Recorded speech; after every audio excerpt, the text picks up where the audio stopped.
going to collect violets today, and they look like these little purple flowers in the grass that everybody thinks are just annoying weeds, and we like them. Look at this! This is cool. I have to kind of monitor the bulk. Yeah, everywhere. Yeah, the violets are going to blow out of here, so we have to be careful. Good job, Finley. Try not to step on them. Daisy, you're cheering. Finley, look! Daisy. What's she doing? She's tearing up my dandelion. What? What? Hey, give me that back!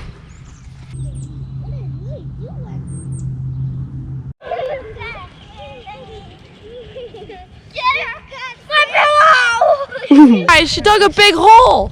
What? It's gonna affect the mower when Dad mows by. This is not good. Yep. Oh, poor doggy. Right.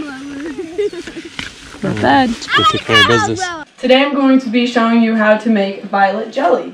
And I have picked 2 cups of beautiful violet flowers. They're very tiny. It is kind of time consuming, but it's worth it. They have a really great flavor.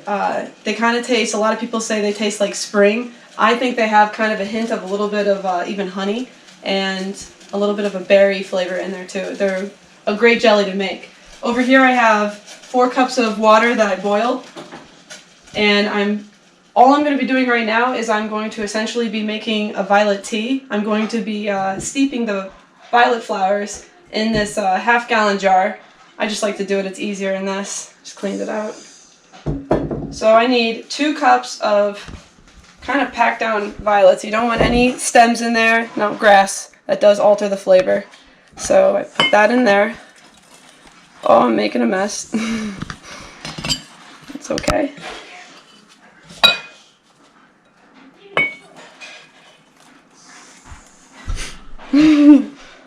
And just to get more flavor in there, and this is how I do things. I make a lot of messes. Okay, that's good enough. Okay, so I have 2 cups of violet flowers. You really don't have to be exact. And now I'm going to put 4 cups of boiling water into this half-gallon jar with the flowers.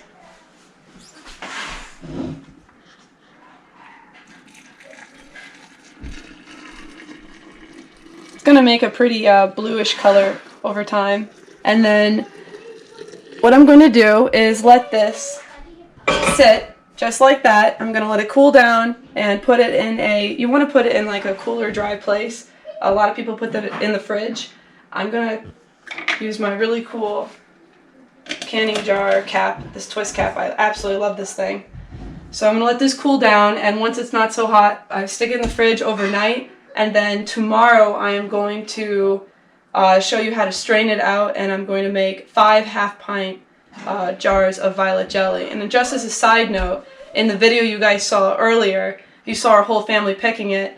I learned a lesson. Normally when I make the violet jelly, we pick and then we come in and I immediately make it. I've never had this problem before, so when we picked as a family, we got a little tired at night. And I put it in the fridge, and I figured, oh, it's not going to be a big difference. The next morning, I did not smell the flowers the way you really smell that potent smell. So I said, you know what, I'm going to scrap it, re-pick it over by myself.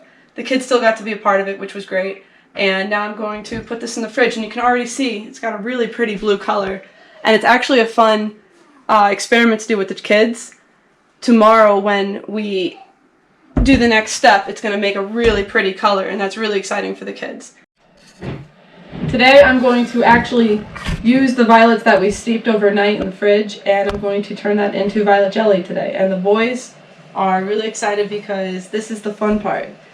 After steeping the violets, you get this kind of funky green color, and that's okay, that's normal. It goes from a blue to a green, and now I have cheesecloth that I actually put over a measuring cup because I want to make sure that I end up getting around, hopefully around at least 3.5 cups of liquid to make my jelly.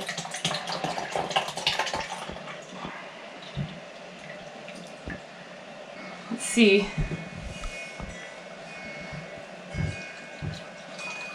Wow, guys. I have exactly 3.5 cups You need 3.5 cups to 4 cups. I just made that.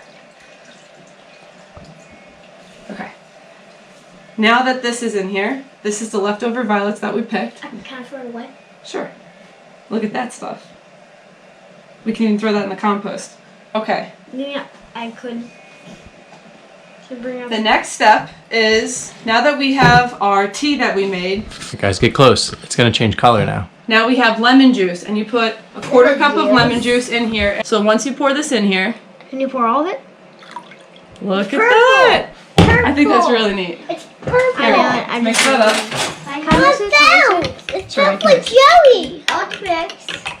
Wait. Can I mix? Alright, Cold. Like, can I mix now? that's it really quick. Can I do it? Okay, you gotta mix. Disgusting. Alright, now that we have the violet jelly with the lemon juice, I'm going to put this in this pot right here. And it was just 3.5 cups of liquid. That's exactly what I needed. Ow. Okay. Turn this on, and we're going to bring this to a boil. Now my violet jelly liquid is to a boil, which is exactly what I wanted. Bless you. So now I'm going to add the 1 box of Sure Gel Fruit Pectin. I already have it opened. Okay. So I pour that in. And it made a mess. What's new? Now I'm going to bring this back to a boil. Takes a minute. And once it comes to a boil, I'm going to add in the 4 cups of sugar that I have ready to go in a bowl. Okay, so my fruit pectin is starting to boil. This is where I add my 4 cups of sugar that I already have ready to go.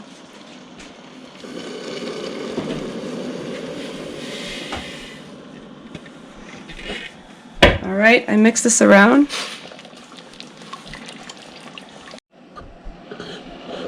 Alright, so my sugar in the violet liquid is starting to come to a boil again. I'm going to set my timer for 2 minutes.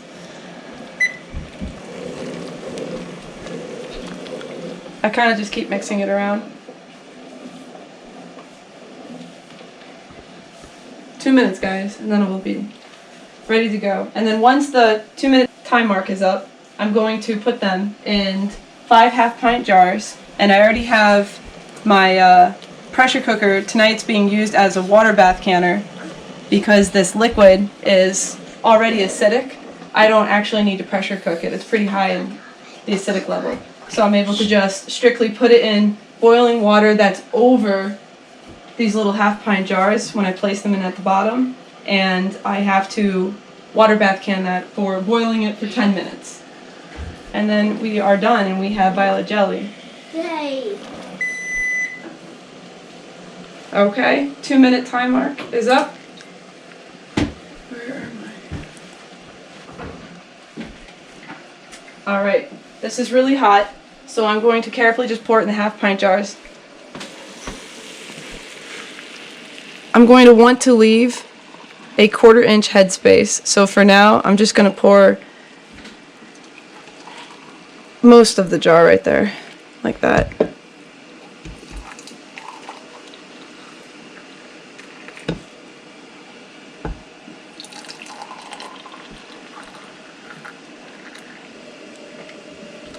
Okay, I actually have a decent amount left in here. None of this is going to go to waste. I'm going to end up putting that, I could always put that in another jar or in a bowl. Let's just show you guys. This is the head spacer tool for canning, and right there it says a 1/4-inch, and I want to make sure that, you can see it right there, this line. Really? It's okay. That 1/4-inch line has to go right to here. So I have to fill up a lot more to get to a 1/4-inch headspace. Thank you.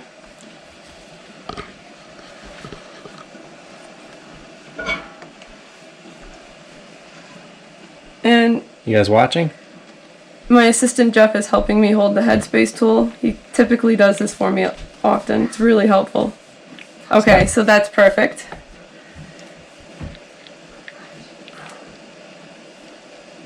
Good. If you put too much in, you could always take some out with a spoon. Stop. A bit more. Stop. Stop. All right. So that's what we have left over. So that's pretty cool. We have 5 half-pint jars, and we're going to have a little left over to go in the fridge. Okay. And when you're canning for anything, you always have to wet like a cloth or a paper towel. I just typically use a paper towel, and I just go around. You don't want anything stuck on the sides, especially when you put your ring on. It won't work right. These are very hot, so you don't want to burn yourselves.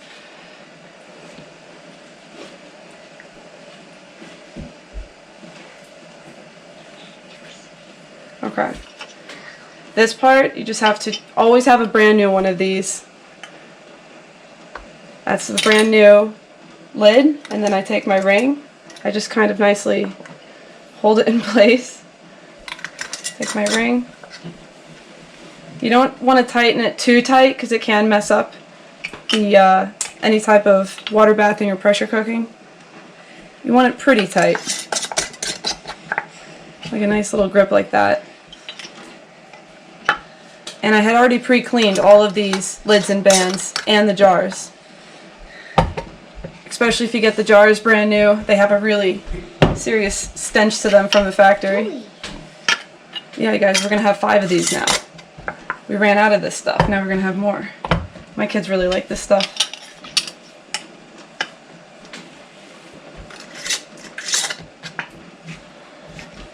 It's hot. Okay. You have to touch it. It's very hot. All right, guys, stay back. Alright, so now we have to use our little canning holder tool. Put this in. The water's barely above it, but once you start adding all these jars in there, the water fills out a little bit better. Okay. And now this is boiling, so I'm going to water bath can this with no lid or any pressure cooking related tool. I'm just going to water bath can this for 10 minutes.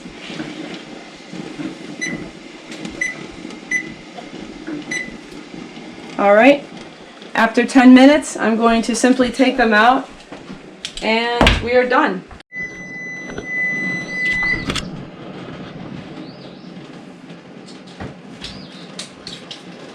Okay, so I have my 5 half-pint jars all done. 10 minutes have gone by. I always just put them just like that. I use a cutting board. I just put them on a cutting board. I drip all over the kitchen. It's okay. Especially in the summertime. At the end of the day, this kitchen is a hot mess. Okay. So this is pretty cool. We have 5 jars, and it takes up to 24 hours to hear that pop. But normally it happens, always for me, I can always hear it within at least 4 hours, I would say, once they start to cool down. And this is kind of fun. This is the extra stuff. It's already starting to gel over. Don't mind me. I have to try it. It's really good.